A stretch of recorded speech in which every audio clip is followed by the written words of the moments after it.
बिहार के एक छोटे से मालीनगर गांव में रामू नाम का एक किसान रहता था। उसकी जिंदगी खेतों और मेहनत तक सीमित थी।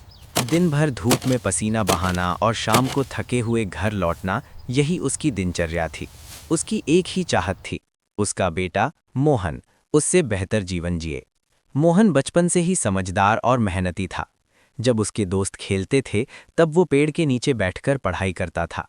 घर में बिजली नहीं थी, तो वो रात में लालटेन की रोशनी में पढ़ता था। कई बार तेल खत्म हो जाता तो वो चांदनी में भी किताब खोलकर बैठ जाता। एक दिन स्कूल में मास्टर जी ने पूछा, बड़े होकर क्या बनना चाहते हो? सब बच्चों ने अलग अलग जवाब दिए। कोई पुलिस, कोई शिक्षक। मोहन ने धीमे से कहा, मैं आईएएस बनना चाहता हूँ। कक्षा में सन्नाटा छा गया। कुछ बच्चे हंसने लगे। अरे, किसान का बेटा आईएएस बनेगा? लेकिन मोहन के चेहरे पर आत्मविश्वास था। समय बीतता गया। मोहन ने अपनी पढ़ाई जारी रखी, लेकिन रास्ता आसान नहीं था। कई बार फीस भरने के लिए उसके पिता को कर्ज लेना पड़ा। खेत में फसल खराब हो जाती तो घर में खाने तक की समस्या हो जाती। फिर भी मोहन ने हार नहीं मानी। 12वीं के बाद उसने शहर जाकर पढ़ाई करने का फैसला किया। पैसे की कमी थी तो उसने छोटे बच्चों को ट्यूशन पढ़ाना शुरू कर दिया। दिन में कॉलेज और रात में पढ़ाई। उसकी जिंदगी संघर्ष से भरी थी।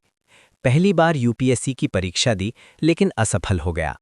वो टूट गया, पर उसके पिता ने कहा, बेटा, खेत में भी हर बार फसल अच्छी नहीं होती, लेकिन किसान खेती छोड़ता नहीं। ये शब्द मोहन के दिल में बस गए। उसने दुगनी मेहनत की। इस बार उसने अपने समय को सही तरीके से बांटा, कमजोरियों पर काम किया और खुद पर भरोसा बनाए रखा। आखिरकार वो दिन आ गया जब यूपीएससी का रिजल्ट आया। मोहन ने कांपते हाथों से सूची देखी और उसकी आंखों से आंसू निकल पड़े। उसका नाम सूची में था। वो आईएएस बन चुका था। पूरा गांव जश्न मनाने लगा। रामू किसान की आंखों में गर्व के आंसू थे। जिस बेटे को लोग कभी हंसी का पात्र बनाते थे, वही आज गांव की प्रेरणा बन चुका था। हालात कितने भी कठिन क्यों ना हो, अगर इरादे मजबूत हों और मेहनत सच्ची हो, तो कोई भी सपना असंभव नहीं होता।